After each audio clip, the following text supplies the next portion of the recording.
Alors, donc produit scalaire. Donc, comme définition, le produit scalaire de deux vecteurs est le produit des modèles par le cosinus de l'angle formé par les deux vecteurs. Donc, le produit scalaire, c'est le produit des modèles fois le cosinus de l'angle formé compris entre les deux vecteurs.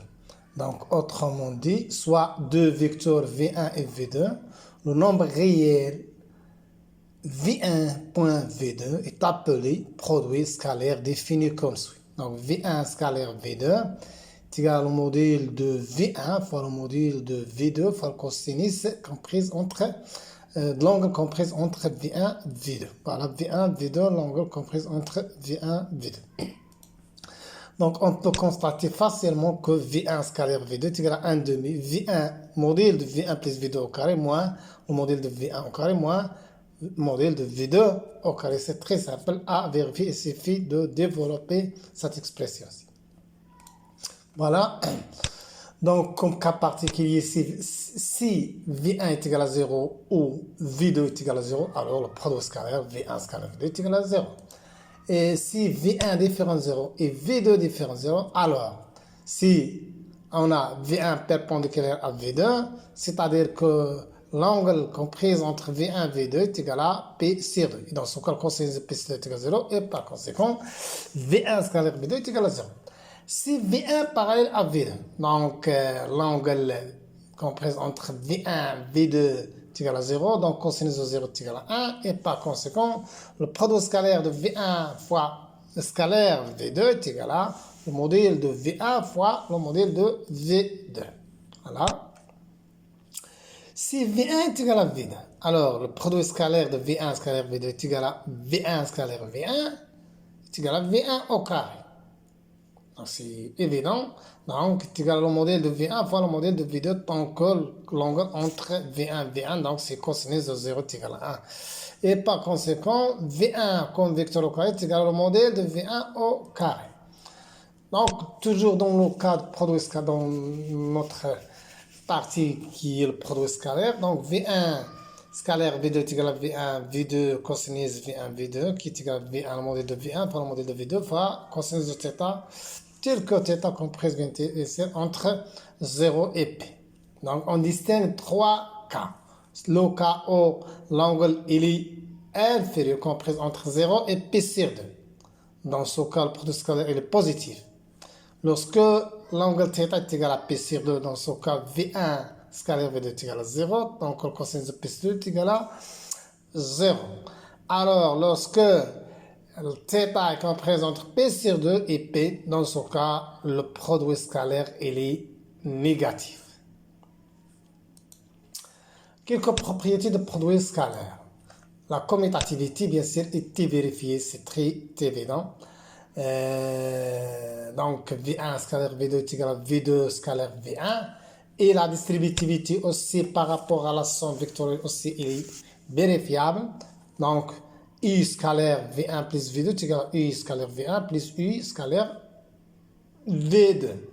L'associativité par rapport à la multiplication par un nombre réel lambda aussi, lambda fois V1 scalaire V2 est égal à lambda V1 scalaire V2 est égal à lambda 1 scalaire lambda V2. Donc, c'est l'associativité par rapport à la multiplication par un nombre réel lambda.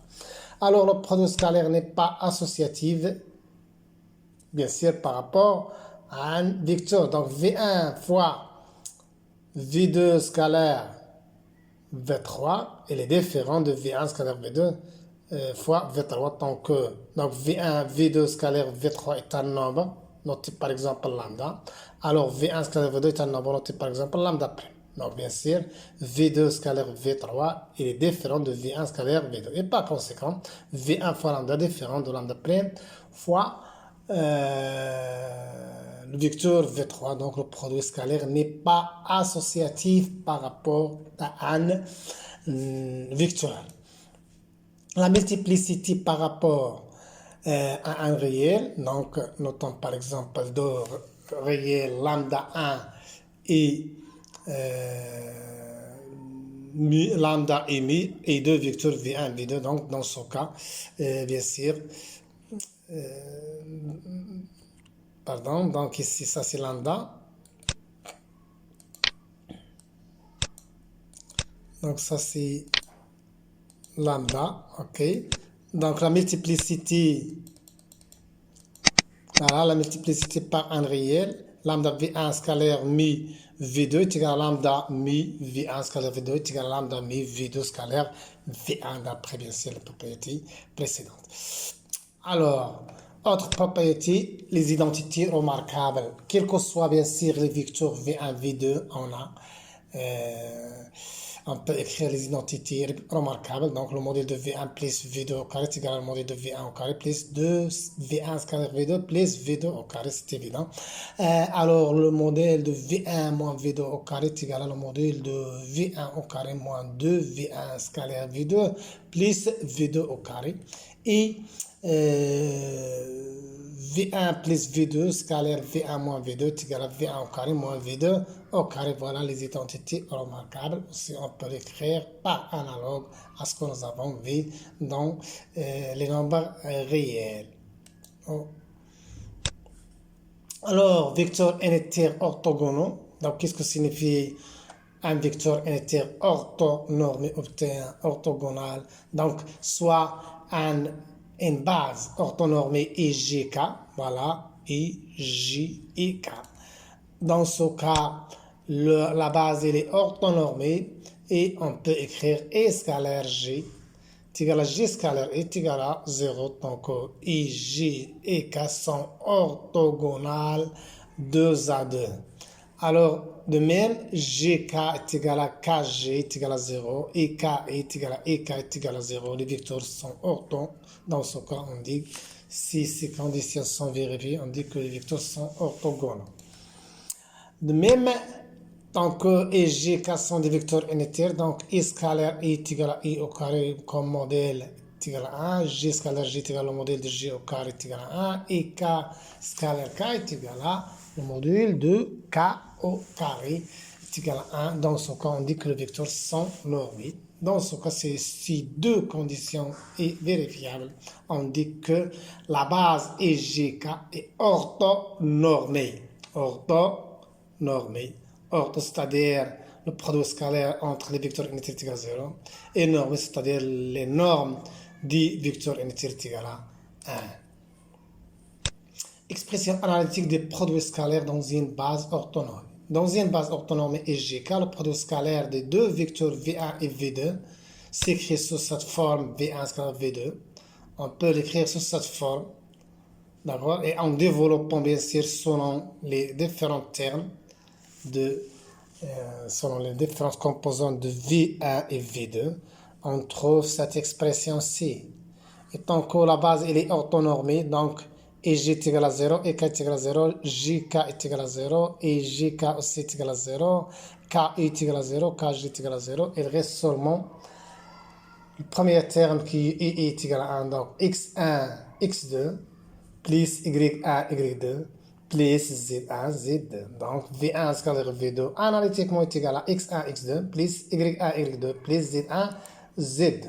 Dans le repère orthonormé, bien sûr, on a déjà discuté ces deux conditions dans le cas où le repère est orthonormé. Voilà l'expression analytique de produit scalaire dans une base orthonormée. On peut aussi calculer le cosinus de θ à partir de ces expressions. Donc, le cosinus de θ, l'angle compris entre V1 et V2, donc le produit scalaire V1 scalaire V2 divisé par le modèle de V1 fois le modèle de V2. On peut l'écrire aussi analytiquement. Donc, V1 scalaire V2 est égal à X1, X2, plus Y1, Y2, plus Z1, Z2. Et V1 comme modèle fois le modèle de V2 est égal à cette expression fois cette expression aussi. Voilà comment déterminer bien sûr cosinus de θ.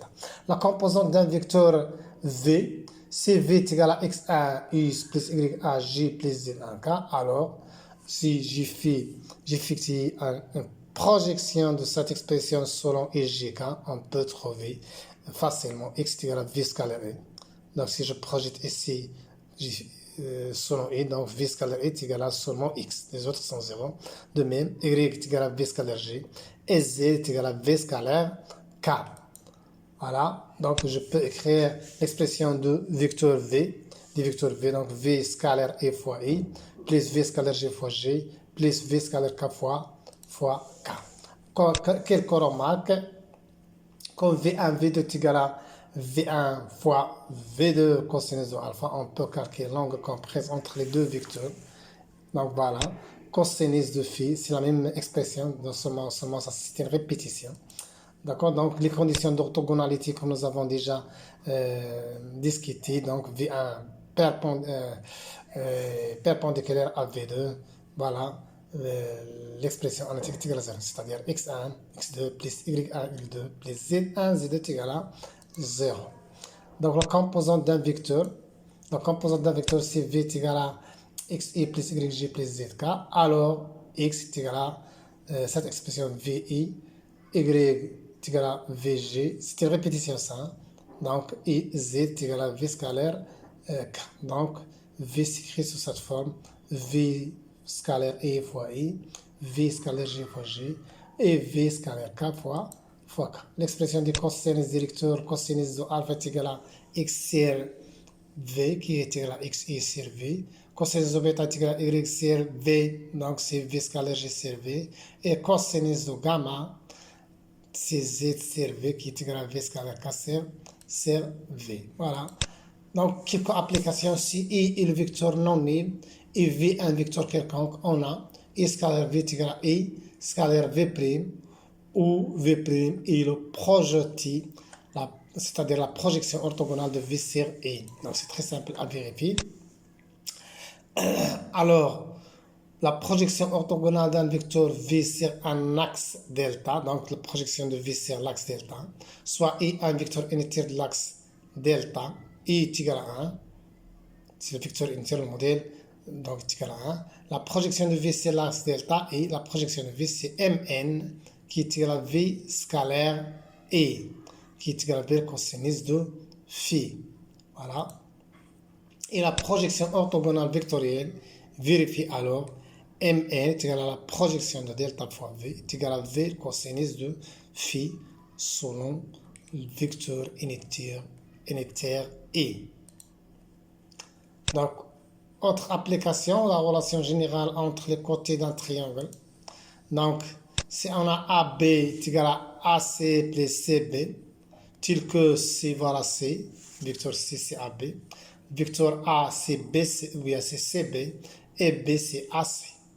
Donc, si j'enlève au carré, donc C au carré est égal à A au carré plus B au carré plus 2AB cosinus de l'angle comprise entre AC et CB. Donc, c'est cet angle-ci, c'est P moins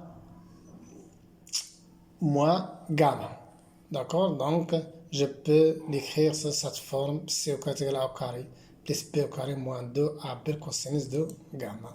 Cas particulier, gamma est égal à 80, on peut utiliser, retrouver la relation de Pythagore. Donc, C au carré est égal à A au carré plus B au carré.